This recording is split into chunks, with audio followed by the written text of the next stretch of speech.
Let me ask you a question. Where do you save your money?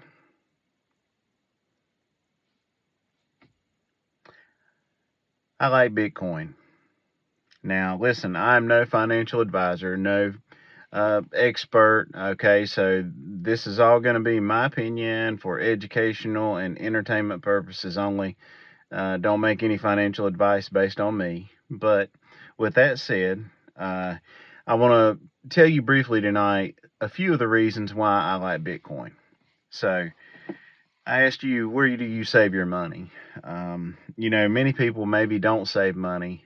Some people, unfortunately, aren't able to save very much money at their current place in life. And I think we all go through those seasons where we can't really save a lot of money at the time. We have seasons, okay? But hopefully, at some point, we get to a place where we can budget, we can pay off or pay down our debts, and hopefully pay off all of our debt, just pay it off, and then hopefully you can begin to learn to live on a budget, live below your means, spend less than you make, and eventually, there's some extra money there that you can save. And we all need to do this, guys. I've been through Dave Ramsey's The Total Money Makeover. It changed our life. I recommend that to anyone. Get the Total Money Makeover. Go through that, you and your wife.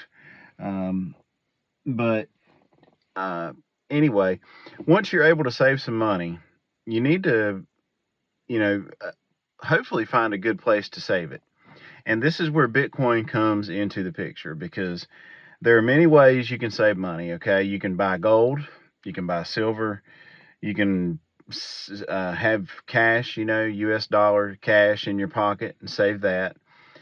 You can invest it into stocks or bonds or mutual funds, through some platform like E-Trade, which I've done for years.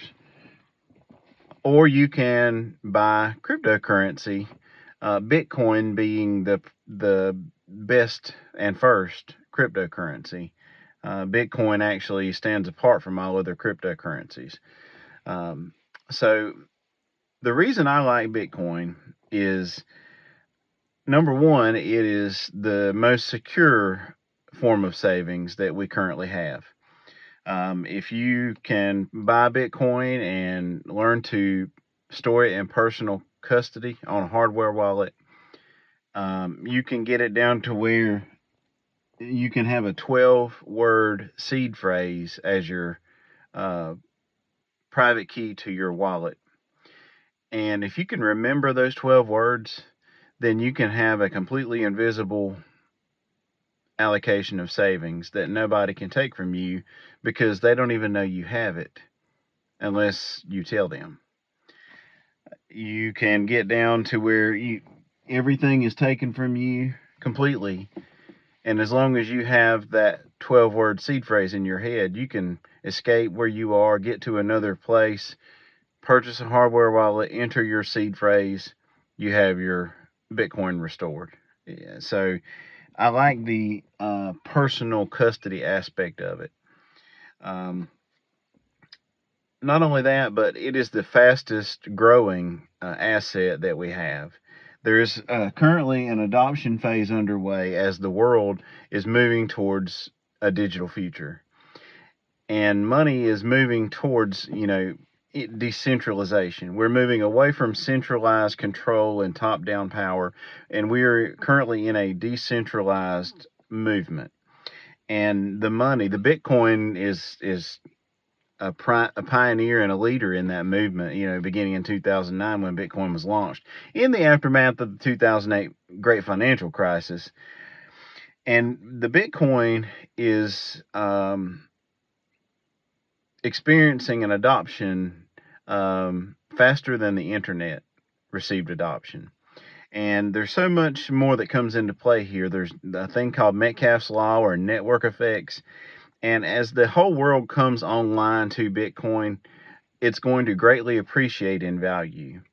As of tonight, here in 2025, to my knowledge, Bitcoin represents about 2% of all the world's investments currently.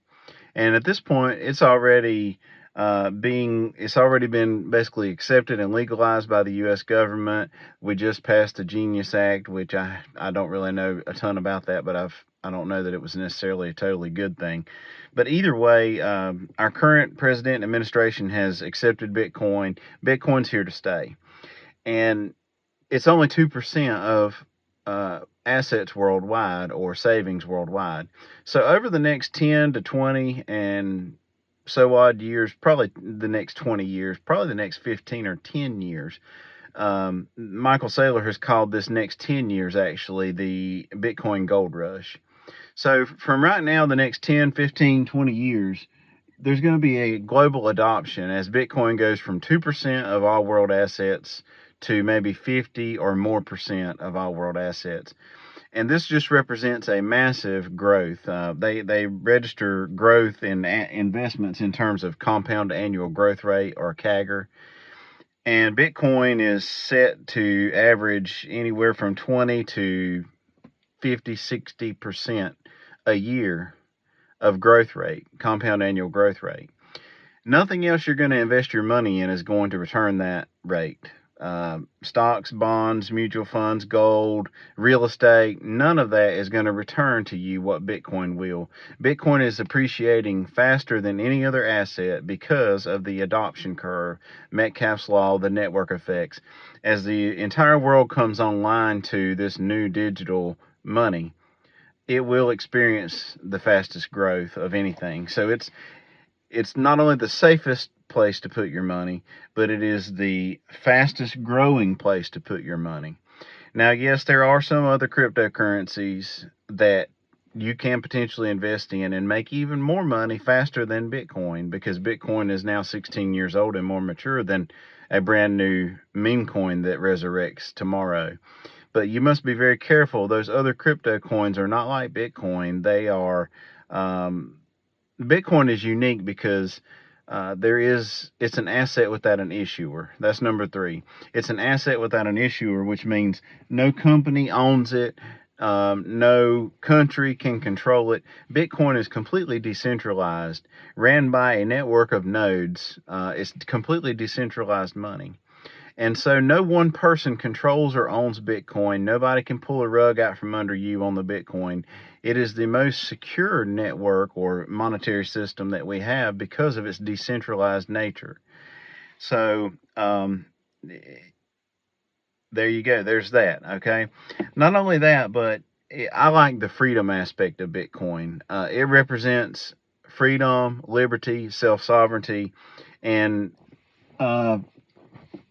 control over your own money, not depending on a bank or a trusted third party to lend you access to your money. It is your money. It is freedom money. It is born out of the 2008 great financial crisis, when the banks and the bankers and those at the top of the current money system benefited and the poor people got poorer. Bitcoin came out of that as a way for us to regain our freedom and sovereignty against a centralized system, monetary system that we currently still live under. Um, yeah, so there's that. Now, I'm not a computer programmer. I don't know any and every little corner of Bitcoin and the blockchain network, but I have for now a couple of years been investing in it, and I don't have a great amount of it. I'm not a very wealthy man, so I don't have tons and tons of it. I have a small amount of it, okay, but it has only increased in value because I'm in that part of the cycle. There's 3 really good years and 1 bad year. So there's a 4-year cycle. It circles around the business cycle. It has to do with global M2 or money supply. So let me just talk a little bit about that and what's going on. And this is for all assets, but primarily Bitcoin as the main benefactor. But there is a 4-year cycle. And for 3 years, Bitcoin benefits greatly. It's the greatest asset, greatest appreciating asset in the world for 3 years. And then for 1 year, it's going to fall, 50 to 80%. And it all has to do with the printing of money. See, ever since the great financial crash of 2008, all the governments in the world, all the countries in the world, they're just kicking the can down the road on their debt, and they keep all of their debt, their sovereign debt, in short-term loans. And every 4 to 5 years, they have to re-up on those loans. They have to pay off the old loans and issue new loans. And so that initiates the business cycle, which initiates the printing of money. Because, see, they don't have the money to pay off the loans. The $35 trillion of U.S. debt that is out there now, 36 trillion, we don't have that money. So we're going to print that money and pay those loans off, and then we're going to issue the loans again, new loans with hopefully a better interest rate. And so that incentivizes the driving down of rates and the printing of money every fourth and fifth year. And that is what drives the Bitcoin cycle. Um, this year now, we're currently and by the way, I learned all this from Raoul Paul, the journeyman. You need to check him out if you want to learn the cyclicality of Bitcoin and when to buy and how all that works. But um, they're about to turn the money printer on, and Bitcoin is now at about $114,000 tonight. And um, starting in October, in the last 3 months of this year, it could double or triple. Or into the January, February of next year, it could go as high as four, five, six, $700,000 of Bitcoin. And it's just mania in the last third leg of the bull run because of the printing of money by the governments. And see, every time they print money, and they're always printing money, this is what causes inflation, okay? Every time they print money, real estate goes up, as all assets go up. Real estate, stocks, bonds, gold, they all go up in direct correlation to the printing of money. And what it is, it's an optical trick. The real estate and the gold and the assets did not appreciate in value. What happened is they printed money and dumped it in the money supply, and therefore diluted the money or the purchasing power of the existing dollars. And optically, the price of the real estate goes up, but really the house isn't worth more. It just takes more dollars to buy the real estate. Well, every time that happens, Bitcoin is the greatest beneficiary. Bitcoin appreciates the most of all assets in relation to the printing of the money. So there you go. So all of that to say, I like the freedom aspect of Bitcoin, the fact that there's no trusted third party, no intermediary. Last thing I wanted to say about that is the a lot of people today that own stocks and bonds and retirement accounts and things, even your bank account, money that you have sitting in a bank account, you may think you own that money. You may think that's your money. But if you look into it, since really the 90s, I think, they have been quietly changing the UCC code. There's a movie out on this called The Great Taking. You need to look that up, The Great Taking. And they've been quietly changing the fine print in the law, and what basically it amounts to is that the next time there's a great financial crisis of some sort, they can take your money to pay off the bankers and the creditors first, and you are not the owner of your assets or your money in the bank like you think you are. You are now delineated down to an entitlement holder, and you're basically third in line to get any money that's left over after a crisis. So the big dogs at the bank and all their investors and shareholders, they're going to get, if something bad happens, they're all going to get paid first. They're going to take your money and your assets, pay themselves, and if there's anything left over, you're going to get what's left over. So a lot of people today that think they have a lot of money in the bank or in assets, like stocks and bonds and mutual funds, they really don't own those assets. They think they do. And when the next great crisis, financial crisis happens, they're going to find out that they're not the owners of that. Bitcoin cannot be done that way. When you hold your Bitcoin in your own personal custody in your hardware wallet with your seed phrase, nobody can take that from you. This is why I like Bitcoin. So okay, so I'm going to go ahead and start winding it up there because, there's many opinions out there. I'm no expert, But these are just a few of the reasons why I like Bitcoin. And yes, I don't know everything. I'm not God. I'm just a guy, okay? I don't have everything in Bitcoin, but increasingly so, I have a strong and stronger conviction about Bitcoin, and I'm going to hopefully put more and more into it because I do think it's the best place to be saving your money. Oh, one more reason I like Bitcoin. I'll let you go. Bitcoin can be bought in just $10 at a time. $10 at a time, you can buy into Bitcoin. Real estate is an asset, but it takes a lot of headache to buy real estate. You got to have this big down payment. You got to deal with the banks. You got to deal with realtors. You got to go. Real estate is its whole world of its own with maintenance, upkeep, all the taxes, property taxes, and upkeep maintenance that comes with real estate. Bitcoin, you can put an app on your phone. You can buy $10 at a time. You can store it away in your personal wallet, cold wallet, and there's no upkeep. There's no maintenance. There's no property taxes. There's no dealing with realtors.